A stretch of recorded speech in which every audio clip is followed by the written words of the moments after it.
Hello मेरे to family, कैसे हैं आप लोग। आशा करते हैं हमारे सभी साथी बहुत अच्छे होंगे, अपनी पढ़ाई बहुत अच्छे से आप लोग कर होंगे। आज जो हमारी क्लास है आप लोग के लिए बहुत ही महत्वपूर्ण है, बहुत ही स्पेशल क्लास होगी। तो सभी साथी से निवेदन है, सभी साथी वीडियो को फुल वॉच करेंगे, कोई भी साथी वीडियो को स्किप नहीं करेगा। साथ ही हमारा वीडियो है आज का आरपीएफ कांस्टेबल का जीके जिसका पीवाईक्यू है, जो आप लोग के लिए बहुत ही महत्वपूर्ण है। आज का पार्ट हमारा 83 है। आरपीएफ बैच के हिसाब से देखें, यह पार्ट हमारा 33 है साथी। ठीक है, पहले आप लोग 5 से 6 प्रश्नों को हल कीजिए, आप लोग को एक खुद आइडिया हो जाएगा आप लोग के लिए कितना स्पेशल है, महत्वपूर्ण क्लास हो सकता है साथी। ठीक है, तो बाकी हम चलते हैं प्रश्नों को देखते हैं, प्रश्न आप लोग के लिए कितना महत्वपूर्ण है, कितना स्पेशल है। बाकी जो हमारे साथी चैनल पर नए हैं, अभी तक चैनल सब्सक्राइब नहीं किए हैं, वो चैनल सब्सक्राइब कर लें और बेल आइकन को इम्प्रेस कर दें, क्योंकि आने वाला वीडियो का नोटिफिकेशन आपके पास सबसे पहले आया साथी। ठीक है, तो मित्रों हम चलते हैं, स्टार्ट करते हैं पहले प्रश्न से। पहले प्रश्न को ध्यान से पढ़ते हैं और उत्तर देने का सभी साथी हमारे प्रयास करेंगे, जो हमारी बहनें देख रहे हैं वीडियो और जो मेरे भाई देख रहे हैं। ठीक है, मेरी बहन कमेंट जरूर करेंगे साथी। ठीक है, चलते हैं, स्टार्ट करते हैं। पहला प्रश्न पढ़िए ध्यान से। बोला है पहला प्रश्न, कठोर सतह से टकराने पर, कठोर सतह से टकराने पर ध्वनि उत्पन्न करने वाली धातुएं कहलाती हैं। कठोर सतह से टकराने पर ध्वनि उत्पन्न करने वाली धातुएं कहलाती हैं। तो वह धातुएं क्या कहलाती हैं? जो भी साथी भाई बहनों को पता है वो साथी भाई बहनें कमेंट करेंगे। प्रतिध्वनित कहलाती है, आयतकार कहलाता है, गिनगिनाने वाला कहलाता है, छप छप। तो साथियों इस प्रश्न का हमारा right answer and special answer क्या हो सकता है? तो बता दी मित्रों, इस प्रश्न का हमारा राइट आंसर हो जाएगा आप लोग का प्रतिध्वनि। क्या होगा?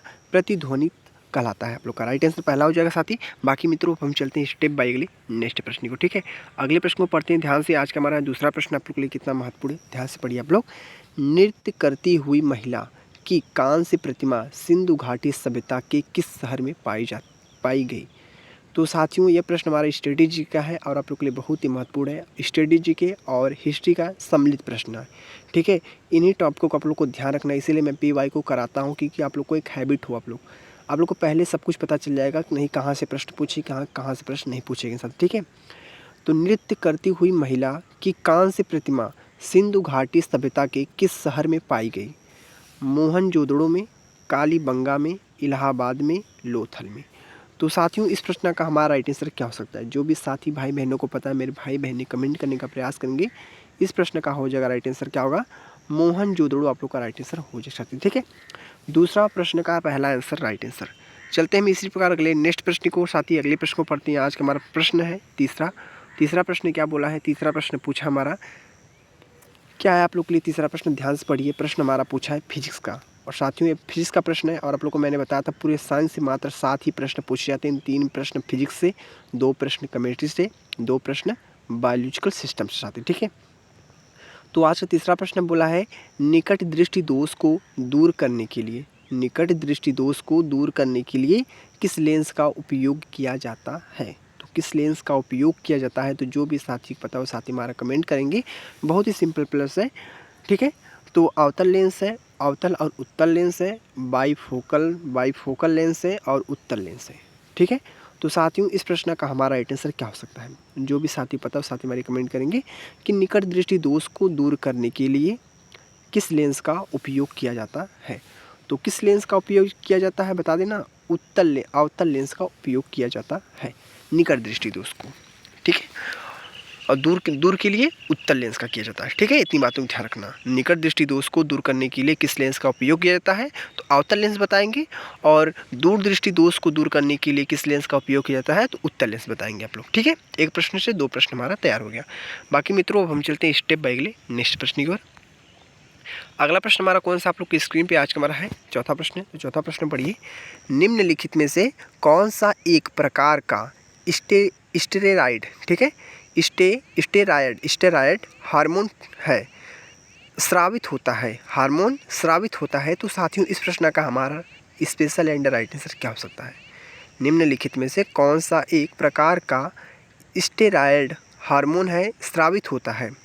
तो ग्लूकार्टिकाइड, नार epinephrine, folic stimulation hormone, luteinizing hormone. तो साथियों इस प्रश्न का हमारा राइट आंसर क्या हो सकता है? जो भी साथी को पता हो साथी हमारे कमेंट करने का प्रयास करेंगे कि इस प्रश्न का हमारा स्पेशल एंड राइट आंसर क्या हो सकता है। तो बता दें मित्रों, इस प्रश्न का राइट आंसर क्या होगा?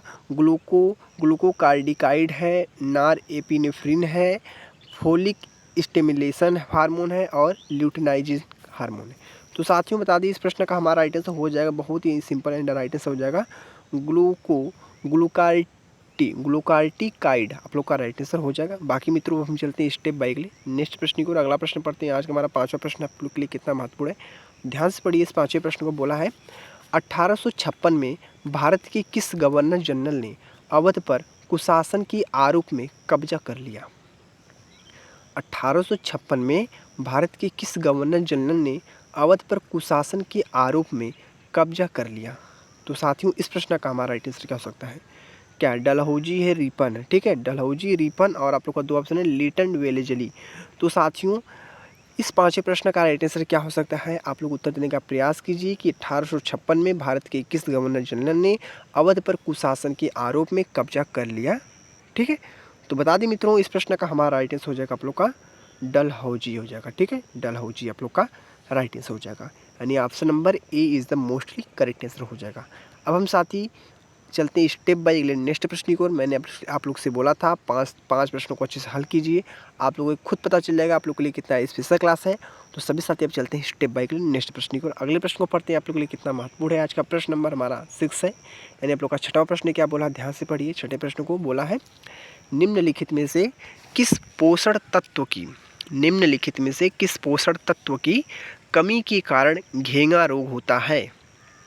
निम्नलिखित में से किस पोषण तत्व की कमी के कारण घेंगा रोग होता है? तो क्या है? प्रोटीन है, आयोडीन है, कैल्शियम है, कार्बोहाइड्रेट है। तो साथियों इस प्रश्न का हमारा स्पेशल एंड राइट आंसर क्या हो सकता है? तो बहुत ही सिंपल एंड राइट आंसर हो जाएगा आयोडीन, यानी option number B is the mostly correct answer. तो सभी साथी अच्छे से क्लियर हो चुके हैं। बाकी मित्रों अब हम चलते हैं स्टेप बाय अगले नेक्स्ट प्रश्न को देखेंगे। आज का प्रश्न नंबर 7 है, तो 7 प्रश्न को ध्यान से पढ़िए। आज का 7 प्रश्न क्या बोला है? आज का 7 प्रश्न बोला है विनिमय दर में गिरावट जो अन्य देश की मुद्राएं की तुलना में किसी एक देश की मुद्रा के मूल्य को कम करती है वह कहलाती है।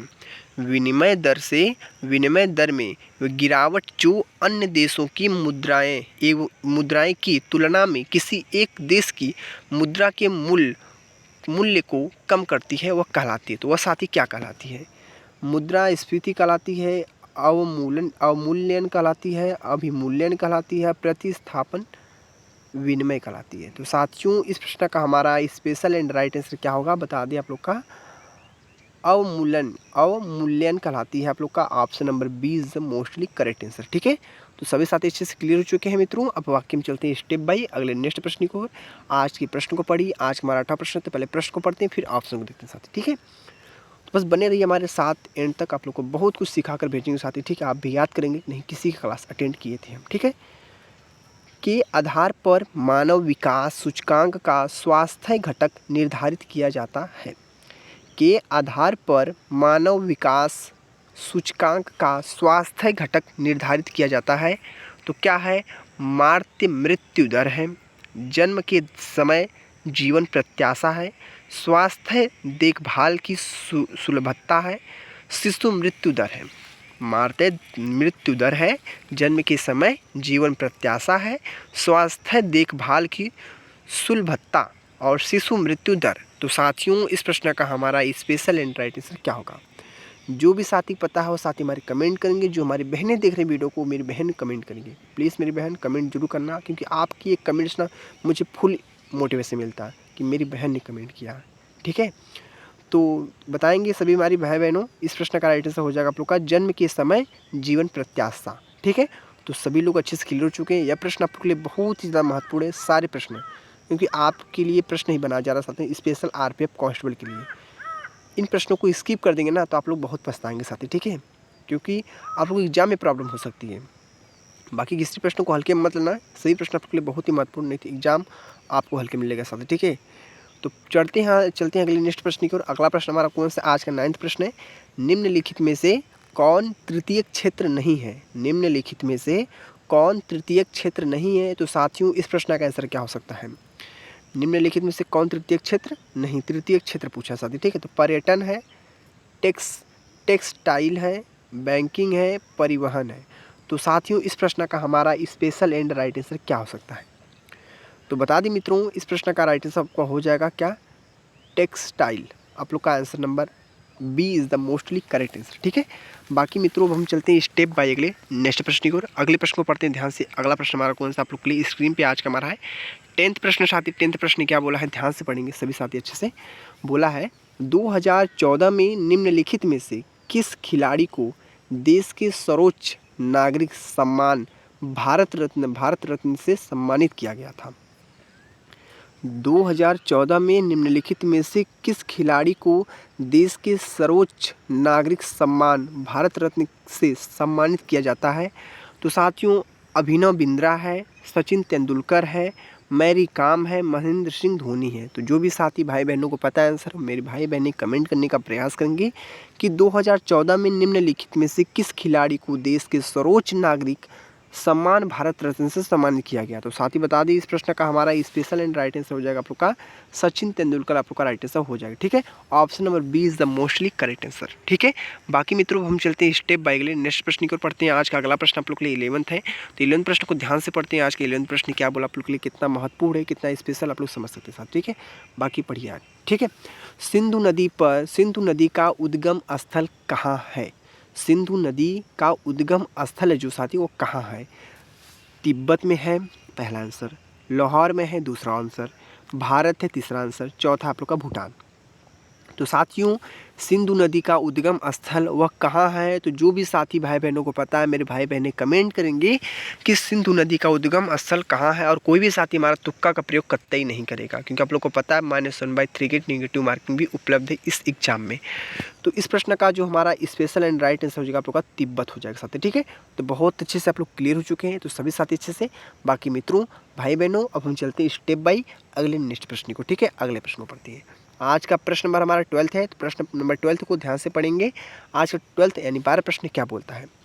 मानक मध्यायन रेखा भारत के निम्नलिखित में से किस क्षेत्र से गुजरती है? मानक मध्यायन रेखा भारत के निम्नलिखित में से किस क्षेत्र से गुजरती है? मानक मध्याह्न रेखा भारत के निम्नलिखित में से किस क्षेत्र से गुजरती है? तो साथियों मिर्ज़ापुर है, चेन्नई है, पुणे है, तिरुवनंतपुरम है, ठीक है। तो इस प्रश्न का हमारा स्पेशल एंड राइट आंसर क्या हो सकता है? जो भी साथी को पता है वो साथी हमारे कमेंट करने का प्रयास करेंगे। इस प्रश्न का हमारा स्पेशल एंड राइट आंसर क्या होगा? तो बता दें मित्रों इस प्रश्न का मिर्ज़ापुर, चेन्नई, पुणे, तिरुवनंतपुरम, इस चारों ऑप्शन में से आप लोग को जो राइट आंसर होगा आप लोग का मिर्ज़ापुर आप लोग का होगा साथी, ठीक है। तो मिर्ज़ापुर यानी option number A is the correct answer, ठीक है। बाकी मित्रों हम चलते हैं स्टेप बाय अगले नेक्स्ट प्रश्न को साथी, ठीक है। अगले प्रश्न को ध्यान से पढ़िए। यह प्रश्न क्या बोला है? आज का 13 प्रश्न आप लोगों के लिए कितना महत्वपूर्ण है?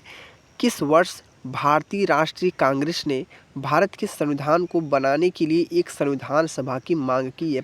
यह प्रश्न हमारा पूछा है संविधान से, यानी पॉलिटी का प्रश्न है और आप लोग के लिए महत्वपूर्ण भी वो है और ये रिपीट भी सबसे ज़्यादा होता है साथ ही पॉलिटी का प्रश्न साथ ही, ठीक है। इतनी बातों को ध्यान रखना, ठीक है, गंभीरता सुनना, ठीक है। तो प्रश्न बोला हमारा किस वर्ष भारतीय राष्ट्रीय कांग्रेस ने भारत के संविधान को बनाने के लिए एक संविधान सभा की मांग की? तो इस प्रश्न का आंसर क्या हो सकता है? बताने का प्रयास कीजिए आप लोग। जो भी साथी को पता है इस प्रश्न का आंसर वो साथी हमारा कमेंट करेंगे कि पहला आंसर दिया है 1935, ठीक है। पहला आंसर 1935 है, दूसरा आंसर आप लोग का 1940 है और तीसरा आंसर आप लोग का 1945 है और चौथा ऑप्शन आप लोग का 1930 है। तो साथियों इस प्रश्न का आंसर क्या हो सकता है? बताने का प्रयास कीजिए आप लोग। बहुत अच्छा प्रश्न आप लोग के लिए कि किस वर्ष भारतीय राष्ट्रीय कांग्रेस ने भारत के संविधान को बनाने के लिए एक संविधान सभा की मांग की? तो बता दें मित्रों इस प्रश्न का आंसर हो जाएगा आप लोग का ऑप्शन नंबर ए वाला, ठीक है। 1935 is the mostly correct answer. बाकी साथी हम चलते हैं स्टेप बाय अगले नेक्स्ट प्रश्न को, ठीक है।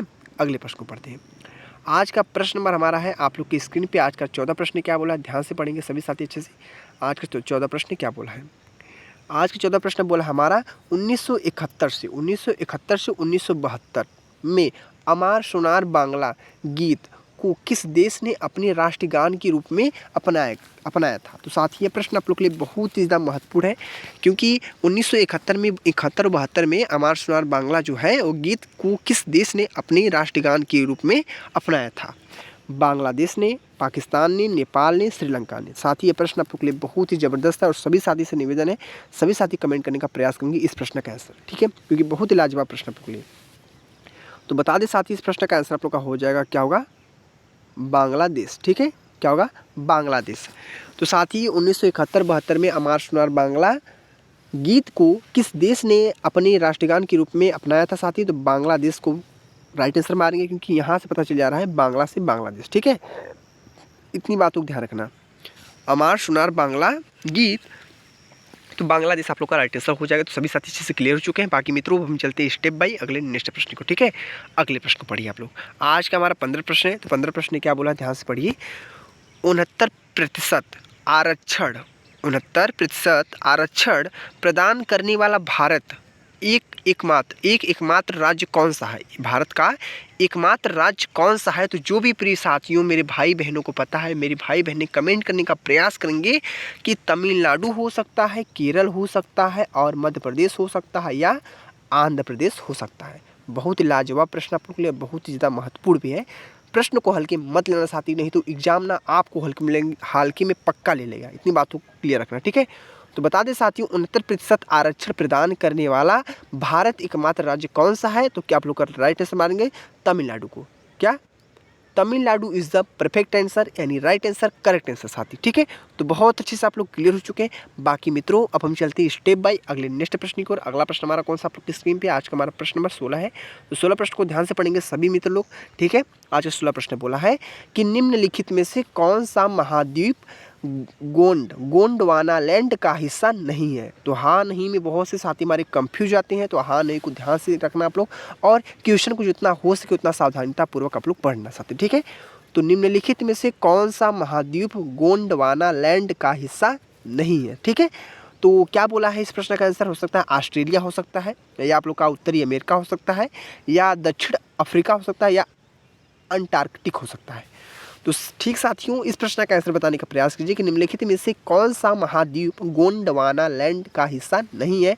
तो प्रिय मित्रों बता दी, इस प्रश्न का आंसर आप लोग का हो जाएगा उत्तरी अमेरिका, आप लोग का राइट आंसर हो जाएगा, यानी ऑप्शन नंबर क्या होगा? Option number B is the perfect and right answer हो जाएगा साथी, ठीक है। बहुत अच्छे से आप लोग क्लियर हो चुके हैं।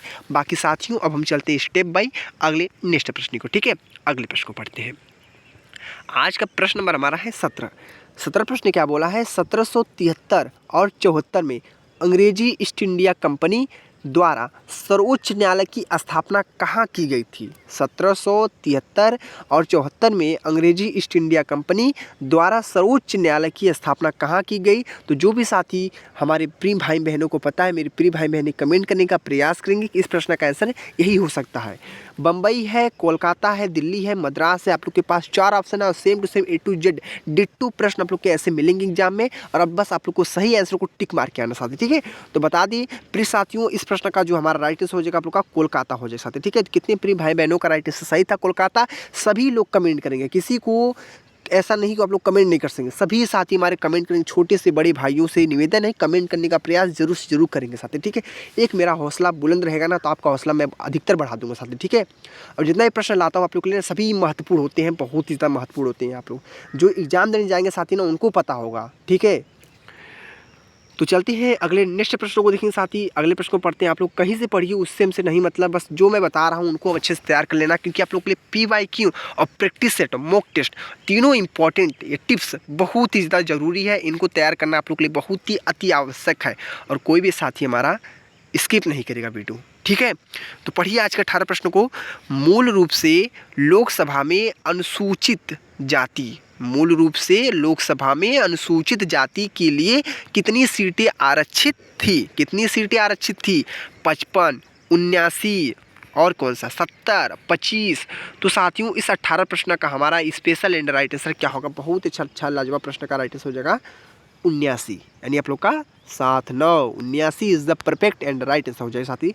तो बहुत अच्छे से आप लोग क्लियर चुके हैं मित्रों। बाकी हम चलते हैं स्टेप बाय अगले नेक्स्ट प्रश्न को देखेंगे। अगला प्रश्न हमारा कौन सा आप लोग की स्क्रीन पे आज का हमारा है प्रश्न नंबर साथी है 19, ठीक है। 19 प्रश्न को ध्यान से पढ़िए आप लोग। तो आज का 19 प्रश्न क्या बोला आप लोग के लिए और कितना इंपॉर्टेंट आप लोग समझ सकते हैं प्रश्न को पढ़ने की बाद। स्वतंत्रता का प्रश्न है, किस स्वतंत्रता सेनानी को लोकमान्य के नाम से जाना जाता था? किस स्वतंत्रता सेनानी को लोकमान्य के नाम से जाना जाता था? तो जो भी प्रिय साथियों को पता है वह साथी हमारा कमेंट करेंगे कि किस स्वतंत्रता सेनानी को लोकमान्य के नाम से जाना जाता था। वल्लभ भाई पटेल जी हैं, बाल गंगाधर तिलक जी हैं, दादा भाई नौरोजी जी हैं, भगत सिंह जी हैं। तो गजब का इंटरेस्टिंग प्रश्न साथी। इस प्रश्न का आंसर देने का प्रयास करेंगे मित्र लोग, मेरे भाई बहनों लोग, कि किस स्वतंत्रता सेनानी को लोकमान्य के नाम से जाना जाता था। तो इस प्रश्न का हमारा स्पेशल एंड राइट आंसर हो जाएगा बाल गंगाधर तिलक, यानी option number B is the mostly and correct answer. बाकी मित्रों हम चलते हैं स्टेप बाय अगले नेक्स्ट प्रश्न को। अगला प्रश्न आप लोग के लिए कौन सा है और कितना आप लोग के लिए महत्वपूर्ण है, तो ध्यान से सुनना। आज का प्रश्न नंबर हमारा है 20वां। तो 20वां प्रश्न पूछा है, भारत के निम्नलिखित में से किस राज्य में दुआर पाए जाते हैं? क्या पाए जाते हैं? दुआर पाए जाते हैं। तो भारत के निम्नलिखित में से किस राज्य में दुआर पाए जाते हैं? तो राजस्थान है, पश्चिम बंगाल है, गुजरात है, तमिलनाडु है। तो साथियों इस प्रश्न का हमारा स्पेशल एंड राइट आंसर क्या हो सकता है? बहुत ही महत्वपूर्ण आप लोग के लिए प्रश्न है। तो बता दें मित्रों, इस प्रश्न का राइट आंसर हो जाएगा आप लोग का Paschim Bangal is the mostly correct answer आप लोग का हो जाएगा। तो सभी भाई बहनें अच्छे से क्लियर हो चुके हैं। बाकी अब हम चलते हैं स्टेप बाय अगले नेक्स्ट प्रश्न को, ठीक है। अगले नेक्स्ट प्रश्न को पढ़ते हैं आप लोग। आज का प्रश्न नंबर हमारा 21 से 21 प्रश्नों को ध्यान से पढ़िए। पीएच मान से प्रश्न पूछा और फिजिक्स का और इंपॉर्टेंट है, फिजिक्स केमिस्ट्री दोनों में पीएच मान साथ है, ठीक है। ध्यान रखना, मानव शरीर का पीएच मान की किस श्रेणी में अंतर्गत कार्य करता है? मानव शरीर का पीएच मान की किस श्रेणी में अंतर्गत कार्य करता है? 7.0 से 7.8 तक, 7.2 से 7.8.1 तक, 6.9 से 7.2 तक, 7.0 से 9.0 तक। तो साथियों इस प्रश्न का हमारा स्पेशल एंड राइट आंसर क्या होगा? जो भी मेरे भाई बहनों को पता है, मेरे भाई बहनें कमेंट करने का प्रयास करेंगे कि 7.0 से 7.8, 7.2 से 8.1, 6.9 से 7.2 और 7.0 से 9.0। तो साथ ही इस प्रश्न का राइट आंसर आप लोग का हो जाएगा, क्या होगा पता है आप लोग को? 7.0 से 7.8 तक आप लोग का राइट आंसर हो जाएगा। पहला आंसर एकदम perfect and right answer correct answer हो जाएगा। बाकी मित्रों अब हम चलते हैं स्टेप बाय अगले नेक्स्ट प्रश्न के साथ ही, ठीक है। अगले प्रश्न को पढ़ते हैं। आज का प्रश्न नंबर हमारा 22 प्रश्न को ध्यान से पढ़ेंगे सभी साथी अच्छे से। भारत संघ का वह सबसे दक्षिणी बिंदु क्या है जहां सुनामी आई? क्या आई? सुनामी आई। भारत संघ का वह सबसे दक्षिणी बिंदु क्या है जहां सुनामी आई? तो साथियों सुनामी जहां आई वो कौन सा आपका राइट आंसर होगा? इंदिरा पॉइंट है, अंडमान है, तुतीकोरियन है और कन्याकुमारी है। तो साथियों इस प्रश्न का and right answer and special answer क्या हो सकता है? जो भी भाई बहनों को पता है, मेरे भाई बहन कमेंट करने का प्रयास करेंगे कि इस प्रश्न का स्पेशल एंड राइट आंसर क्या हो सकता है। भारत संघ का वह सबसे दक्षिणी बिंदु क्या है जहां सुनामी आई? तो जहां सुनामी आई तो साथियों क्या आंसर हो सकता है आप लोग के लिए बताएंगे आप लोग। प्रश्न नंबर 22 है। प्रश्न नंबर 22 का राइट आंसर आप लोग का हो जाएगा इंदिरा पॉइंट आप लोग का, ठीक है। Indira point is the perfect answer in the right answer, ठीक है। बाकी हम चलते हैं स्टेप बाय अगले नेक्स्ट प्रश्न को, ठीक है। अगले प्रश्न को पढ़ते हैं। आज का प्रश्न नंबर हमारा है आप लोग की स्क्रीन पे आज का 23 प्रश्न। 23 प्रश्न को ध्यान से पढ़ेंगे सभी साथी अच्छे से। बोला है प्रश्न, अलीगढ़ में मुहड्डन एंग्लो ओरिएंटल कॉलेज की स्थापना किसने की? अलीगढ़ में मुहम्मदन एंग्लो ओरिएंटल कॉलेज की स्थापना किसने की थी? सैयद अहमद खान ने, अब्दुल कलाम आज़ाद ने, दादा भाई नौरोजी ने, मोहम्मद अली जिन्ना ने। तो साथियों इस प्रश्न का हमारा स्पेशल एंड राइट आंसर क्या हो सकता है? आप लोग के लिए कितना महत्वपूर्ण हो सकता है? तो साथियों कमेंट करने का प्रयास करेंगे सभी मित्र लोग, मेरे भाई बहन लोग। बता दें साथी सैयद अहमद खान है, अब्दुल कलाम आज़ाद है, दादा भाई नौरोजी है और मोहम्मद अली जिन्ना है। तो साथियों इस प्रश्न का जो हमारा स्पेशल एंड राइट आंसर हो जाएगा सैयद अहमद खान आप लोग का राइट आंसर हो जाएगा। बहुत ही अच्छा प्रश्न है, बहुत ही स्पेशल प्रश्न था। तो सभी साथी इससे क्लियर हो चुके हैं। बाकी मित्रों भाई बहनों हम चलते हैं स्टेप बाय अगले नेक्स्ट प्रश्न को देखेंगे। आज का प्रश्न नंबर हमारा है 24। क्या प्रश्न नंबर? आज का प्रश्न नंबर 24 है। 24 प्रश्न को ध्यान से पढ़ेंगे सभी मित्र लोग, भाई बहनों लोग। तो पढ़ते हैं आज के 24 प्रश्न को। बोला है कढ़ाई की कला समलिमी मूलतः किस राज्य की है? कढ़ाई की जो हमारी कला है वो समलिमी मूलतः किस राज्य की है? मणिपुर की है, तेलंगाना की है, मणिपुर है, ठीक, मणिपुर की, तेलंगाना की और गुजरात की, और यहाँ पे लिख दीजिए असम लिख दीजिए साथी, ठीक है, असम की है साथी, ठीक है, असम। तो साथियों इस प्रश्न का स्पेशल एंड राइट आंसर क्या होगा, क्योंकि एक ही टाइपिंग मिस्टेक था साथी, ठीक है, मणिपुर 2 बार लिखा गया है। तो कढ़ाई की कला समलिमी मूलतः किस राज्य की है, तो साथियों बता दी इस प्रश्न का right answer and correct answer हो जाएगा आप लोग का मणिपुर, आप लोग का राइट आंसर हो जाती है, ठीक है। ऑप्शन नंबर क्या होगा, ऑप्शन नंबर आप लोग का A answer is the mostly correct answer हो जाएगा। तो सभी मित्रों भाई बहनों अच्छे से क्लियर हो चुके हैं। कढ़ाई की कला समलिमी मूलतः किस राज्य की है, तो किस राज्य की है, तो मणिपुर बताएंगे साथी, ठीक है। बाकी अब हम चलते हैं आज के अंतिम प्रश्न की, और आज का अंतिम प्रश्न 25वां है साथी। इस 25 प्रश्नों को करने के बाद आप लोगों को कमेंट बताना है पूरे 25 प्रश्न में से कितने प्रश्न सही हुए, कितने प्रश्न गलत हुए। सभी साथी मेरे भाई बहनों से निवेदन है, हाथ जोड़कर विनती है, सभी साथी हमारे कमेंट करने का प्रयास करेंगे, एक हौसला मेरा भी बढ़ाएंगे साथी, ठीक है। बाकी इस 25 प्रश्नों को ध्यान से पढ़िए सभी साथी और उत्तर देने का प्रयास कीजिए। प्रश्न हमारा है विधानसभा का, वर्ष 1925 में केंद्रीय विधानसभा के अध्यक्ष कौन बने, केंद्रीय विधानसभा के जो अध्यक्ष है वो पहले कौन बनते साथी, तो विट्ठल भाई पटेल जी, बाल गंगाधर तिलक जी, दादा भाई नौरोजी जी और मोहन दास करमचंद्र गांधी। तो साथियों इस प्रश्न का राइट आंसर क्या होगा मेरे भाई, बताने का प्रयास कीजिए सभी साथी हमारे, इस प्रश्न का स्पेशल एंड करेक्ट आंसर क्या होगा। बहुत ही लाजवाब प्रश्न आप लोग का, और इस प्रश्न का राइट आंसर बता दें साथियों विट्ठल भाई पटेल आप लोग का राइट आंसर हो जाए साथी, ठीक है। तो बहुत अच्छा प्रश्न था आप लोग के लिए, और सभी साथी अच्छे से क्लियर हो चुके हैं मेरे भाई, ठीक है। तो देख लिया हमने पूरे 25 प्रश्नों को बहुत अच्छे से आप लोग को कंप्लीटली आप लोग को बता दें साथी। आप लोग को वीडियो कैसा लगा आप लोग कमेंट बताना मित्र लोग। बाकी आप लोग से एक ही सजेशन करना चाहता हूँ, आप लोग जितना हो सके उतना साथी PYQ के क्वेश्चनों को किसको साथी PYQ के क्वेश्चनों को, और क्या प्रैक्टिस सेट को, ठीक है, अब प्रैक्टिस सेट को, ठीक है, और मॉक टेस्ट को साथी, बस यही 3 चीज़ों को आप लोगों को करना है। बाकी आप किसी भी चीज़ पे ध्यान मत दीजिए मेरे भाई, मात्र 3 को फोकस कीजिए, और आपका सिलेक्शन ना हो तो मुझसे करना साथी, ठीक है। बस आप लोग थोड़ी मेहनत कीजिए बस, और कुछ भी नहीं करना साथी, ठीक है। तो मित्र लोग भाई बहनों लोग ये वीडियो आप लोग को कैसी लगी आप लोग कमेंट बताना। बाकी ये वीडियो आज का पार्ट हमारा 83 था, जल्द मिलेंगे 84 पार्ट में, ठीक है। तो मित्रों हम वीडियो को एंड करते हैं। जय हिंद, जय भारत, वंदे मातरम।